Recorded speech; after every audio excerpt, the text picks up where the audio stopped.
बिस्मिल्लाहिर्रहमानिर्रहीम।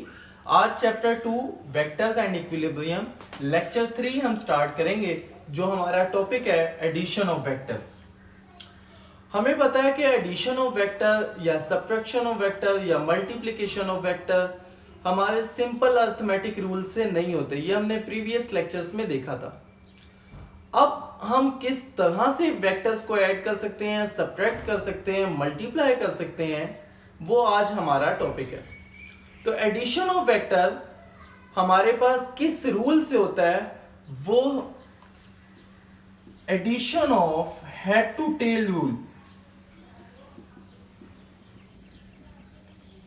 Head to tail rule होता क्या है, वो आज हमने अंडरस्टैंड करना है। हमारे पास ग्राफिकल रिप्रेजेंटेशन वेक्टर्स की देखी थी, जिसमें से हमने एक लाइन देखी थी कि ये हमारे पास मैग्नीट्यूड कहलाती है, और ये जो एरो हेड होता है ये उसकी डायरेक्शन होती है। ये डायरेक्शन और मैग्नीट्यूड एक वेक्टर बनाता है, जिसको हम लेबल कर देते हैं वेक्टर्स ए। उसके बाद कोई भी हम दूसरा वेक्टर हम ड्रॉ कर लेते हैं। एक अगर इस डायरेक्शन में है तो एक सिंपल इस डायरेक्शन में हम कर लेते हैं, जिसको हम वेक्टर बी का नाम दे देते हैं। अब हमारे पास दो वेक्टर्स हो गए। अब हमें पता है एडिशन मिनिमम 2 वेक्टर्स की होती है, तो हमारे पास 2 वेक्टर्स आ गए, एक ए और एक बी वेक्टर। अब हमने इसको ऐड करना है, और ऐड के लिए रूल क्या है? Head to tail rule. Head हमारे पास क्या होगी? हेड हमारे पास ये होती है, टेल ये होती है।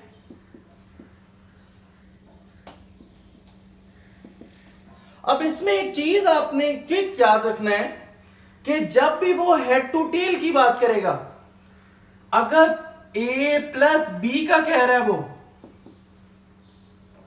तो ए की हेड आ जाएगी, बी की टेल आ जाएगी। जिस तरह मैग्नीट्यूड है, जिस तरह ओरिएंटेशन है, उस तरह ही हम रखेंगे हेड पहले वेक्टर की हेड दूसरे वेक्टर की टेल के साथ हम ऐड कर देंगे। लेट्स सपोज अब हम ट्राई करते हैं ए प्लस बी। इसका मतलब है ए की हेड आएगी, बी की टेल आएगी। Without changing an orientation and magnitude we can add by head to tail rule ए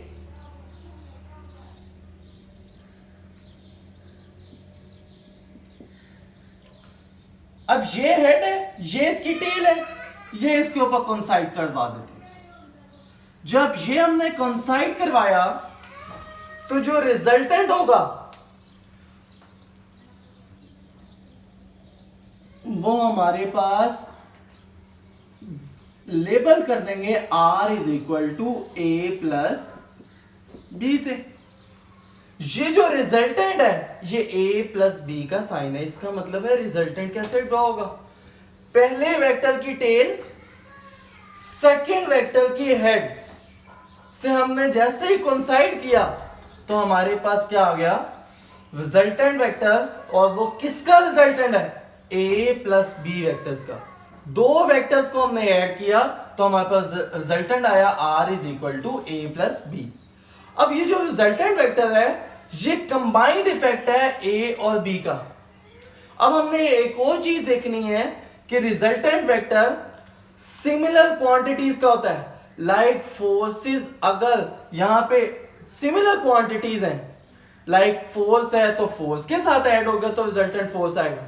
अगर मोमेंटम है तो मोमेंटम के साथ ऐड होकर मोमेंटम का रिजल्टेंट आएगा।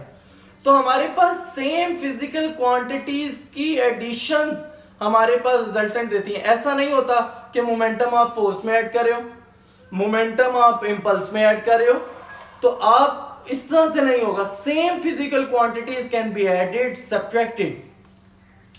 तो हमारे पास अब हमने एक चीज देखनी है कि a प्लस बी का रिजल्टेंट R है। क्या b प्लस a का भी आंसर R ही होगा? तो हमने अब चीज देखनी है पहले हमने a प्लस बी किया जिसका रिजल्टेंट r आया। अब हमने देखना है b plus a is equal to ये किसके बराबर आता है। अब यहां पे देखें b पहले आ गया तो इसका मतलब है इसकी हेड आ जाएगी, पहले वेक्टर की हेड, सेकंड वेक्टर की टेल। जब हेड पहले वेक्टर की है, दूसरे वेक्टर की टेल है, ये अब हम किस तरह कंपाइल करेंगे। पहले वेक्टर की head B vector as it is है, ये हमने बी वेक्टर ड्रॉ कर दी। उसके बाद ए कैसा है, थोड़ा सा टिल्टेड है, ये हेड है, ये इसकी टेल है, ये टेल हम इसके ऊपर कॉन्साइड कर देंगे। जब ये हमने इसके ऊपर कॉन्साइड की तो रिजल्टेंट फिर वैसे ही लेना है, पहले वेक्टर की टेल लास्ट वेक्टर की हेड से हमने कंबाइन करवा देना है। तो आप ये देखें ये जो ब्लैक लाइन है ये b प्लस ए नजर नहीं आ रहा, ये हमारे पास रिजल्टेंट वेक्टर होगा b प्लस ए का। इससे क्या साबित हुआ, बेशक a प्लस बी करें या b प्लस ए करें, रिजल्टेंट हमारे पास सेम है। a plus B is equal to R है, b plus A is equal to R है। तो इससे साबित हुआ कि हमारे पास एडिशन मैटर ही नहीं करती, अगर a प्लस बी करना है या b प्लस ए करना है, ऑर्डर मैटर नहीं करता। इसका मतलब है अगर a plus B is equal to b plus a है तो it is a commutative property. तो हम ये चीज देखते हैं थोड़ा सा by head to tail rule as in figure. ये जो हमारे पास बनी हुई है फिगर्स, ये फिगर ए है और ये वाली जो हमारे पास फिगर है ये फिगर बी है, और इसी को हम नाम दे देंगे सी फिगर का भी। तो by head to tail rule as in figure B a plus B is equal to R, इसको हमने इक्वेशन 1 का नाम दे दिया। Similarly by head to tail rule as in figure C, figure B भी यही है, सी भी हमने कंपाइल कर दी उसमें। तो b और c में हमने देखा तो b plus a is equal to R है। From equation 1 and 2 we get a plus b is equal to b plus a। इसका मतलब है it is a commutative property. Vector addition is a commutative property, इसमें order matter नहीं करता, a plus B हो या b plus ए हो। अच्छा, इसके बाद जो टॉपिक है वेक्टर सब्ट्रैक्शन का है। वेक्टर सब्ट्रैक्शन कोई नई चीज नहीं है, ये वेक्टर एडिशन में ही हम ऐड करते हैं उसका नेगेटिव वेक्टर। वो किस तरह, लाइक अगर हमने कहना हो a माइनस बी क्या होगा, तो हम इसको किस तरह से लिख सकते हैं, a प्लस माइनस बी।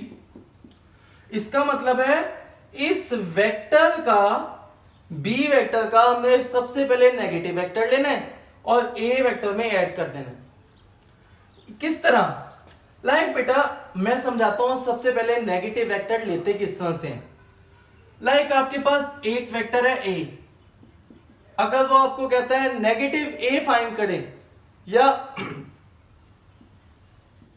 तो वो किस तरह फाइंड करोगे, आप करोगे ये कि मैग्नीट्यूड सेम रहने दोगे, सिर्फ डायरेक्शन ऑपोजिट कर दोगे, तो आपके पास क्या आ जाएगा, माइनस ए आ जाएगा। आपके पास लेट्स सपोज ये बी वेक्टर है, अगर वो कहता है नेगेटिव वेक्टर फाइंड करें तो आप क्या फाइंड करोगे, कैसे फाइंड करोगे, माइनस बी, उसकी डायरेक्शन रिवर्स कर दो।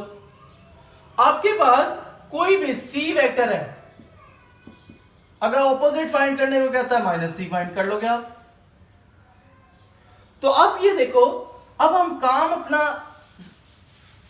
सिंपल करते हैं कि वो कहता है कि a माइनस बी फाइंड करें, तो वो क्या होगी, a प्लस माइनस बी। इसका मतलब है सबसे पहले b वेक्टर का नेगेटिव वेक्टर फाइंड करना है और a में आपने ऐड कर देना है। लाइक हमारे पास दो वेक्टर्स हैं, एक a वेक्टर है और एक b वेक्टर है। वो आपको कहता है a माइनस बी फाइंड करो, तो आप क्या करोगे, सबसे पहले माइनस बी फाइंड करोगे, या आपके पास माइनस बी वेक्टर आ गया, अब a में ऐड कर दोगे। किस तरह से, a की हेड, इसका मतलब पहला वेक्टर ए है तो उसकी हेड आ जाएगी, बी वेक्टर है तो ये उसकी क्या आ जाएगी, टेल आ जाएगी। अब आपने करना ये है, ड्रॉ करना है ए वेक्टर और माइनस बी वेक्टर, इसकी टेल इसके हेड पे आ जाएगी। ये माइनस बी वेक्टर आ गए। अब पहले वेक्टर की टेल सेकेंड वेक्टर की हेड से कोइंसाइड कर देंगे तो आपके पास रिजल्टेंट आ जाएगा r is equal to a minus B, resultant vector a minus B. अब यहां पे एक चीज हमने नोट करनी है कि a माइनस बी निकाला, क्या b minus a minus B क्या b माइनस a के इक्वलेंट है? क्या ये इक्वल है? अब हमने ये चीज देखनी है। तो देखो बेटा, ये हमने सबसे पहले अब क्या करना है, नेगेटिव वेक्टर ऑफ a लेते हैं। तो नेगेटिव वेक्टर ऑफ a तो इस तरह से आ जाएगा। जब नेगेटिव वेक्टर ऑफ a आएगा इस तरह से, तो अब ये देखो नेगेटिव वेक्टर ऑफ a कैसे ड्रॉ कर सकते हैं, वो पहला वेक्टर है, वो हमने पहले ड्रॉ कर दिया माइनस a। और सिंपल b पहला वेक्टर था, उसमें हमने माइनस a ऐड किया तो b हमारे पास ये वेक्टर है, माइनस a ये वेक्टर आया, इसका रिजल्टेंट चेंज हो गया। जब इसका रिजल्टेंट चेंज हुआ तो हमने देखा कि a minus B never be equal to b minus a। तो हम इसको मैथमेटिकली भी लिख लेते हैं, a minus B is equal to a plus minus B. तो हमने लिखा हुआ है, लेकिन vector subtraction is not commutative, ये कम्यूटेटिव नहीं है। तो हम इसके अब डेफिनेशन भी देख लेते हैं। It is a form of addition where negative vector of one vector is added with the other vector. अब उसका नेगेटिव वेक्टर उस वेक्टर में क्या होगा, ऐड होगा। इस तरह हमारी सब्ट्रैक्शन ऑफ वेक्टर का जो टॉपिक है वो कंप्लीट होता है।